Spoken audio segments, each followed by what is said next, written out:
అసలు ఆయన ఇచ్చినటువంటి స్పీచ్ను అవన్నీ పక్కన పెడితే వార్నింగ్లు మాత్రం ఈవెన్ స్టేజ్ మీద ఇచ్చినటువంటి వార్నింగ్లే కాదు, నడి రోడ్డు మీద ఇచ్చినటువంటి అధికారులకు వార్నింగ్ కూడా ఒక రెవిల్లో కనిపించింది. ఏంటి, నేను పట్టుకుని చీపిరితో పట్టుకుని తుడవాలా, ఏం చేస్తున్నారు ఇక్కడ, నేను ఇక్కడ ఇన్ని కార్యక్రమాలు చేసుకుంటూ శాశ్వత పరిష్కారంగా చూస్తుంటే ఇవి కూడా నేనే చెప్పాలా, మీరు ఉన్నది దేనికి అనేటువంటి వార్నింగ్. అది నిజంగా ఒక మాస్ లెవెల్ వార్నింగ్ అని చెప్పాలి. ఆయన ప్రతిపక్షంలో ఉన్నంత అధికార పక్షంలో ఉంటే ఇంకా దారుణంగా ఉంటుంది. ఆయన ఎంత కన్స్ట్రక్టివ్గా ఆయన అధికారాన్ని చేస్తున్నారో మనం చూస్తున్నాం. కానీ ఎక్కడ అలసత్వం అనేది నాకు కనిపించకూడదు.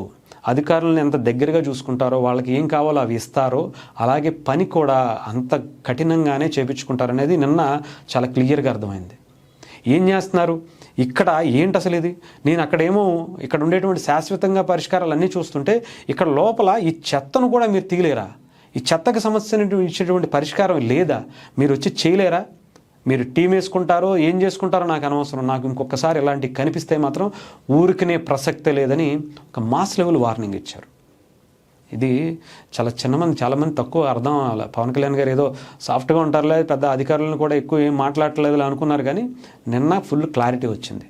నా పిఠాపురం జోలికి నేను ఎవరు ఏం వచ్చినా సరే, ఇక్కడ ఏది బాగాలేదన్నా సరే, ఆయన రోడ్డు మీదకి ఆ సమస్యలు చూడటానికి వెళితే కొంతమంది వినతి పత్రాలు ఇస్తున్నా కూడా తీసుకుంటున్నాడు. ఆయన ఆలోచించండి, ఆయన సమస్యల కోసమే, సమస్యలు క్లియర్ చేయడం కోసమే పుట్టినట్టుగా అనిపించింది నాకైతే.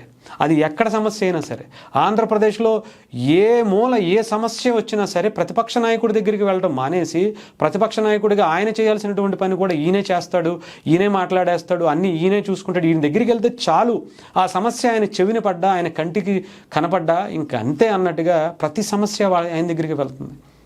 ఎమ్మెల్యే అవనండి, ఎంపీ అవనండి, ఎవరైనా సరే ఆయన దగ్గరికి వెళ్ళాల్సిందే అన్నట్టుగానే ఉంది.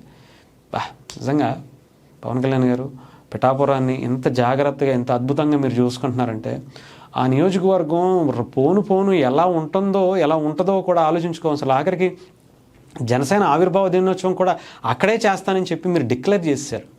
ఇంకా మార్చి 14 అనేది జనసేన పార్టీకి ఎంత ముఖ్యమో, ఎంతోమందిలో ఎంత అట్రాక్టివ్నెస్ ఉంటుందో, ఎంత క్రౌడ్ పుల్లింగ్ మనకు కనిపిస్తుందో, ఇక నుంచి ప్రతి సంవత్సరం మార్చి 14న ఒక పండగ అనేది పిఠాపురంలో మనం ఫిక్స్ చేసుకోవచ్చు. అదొక జాతర.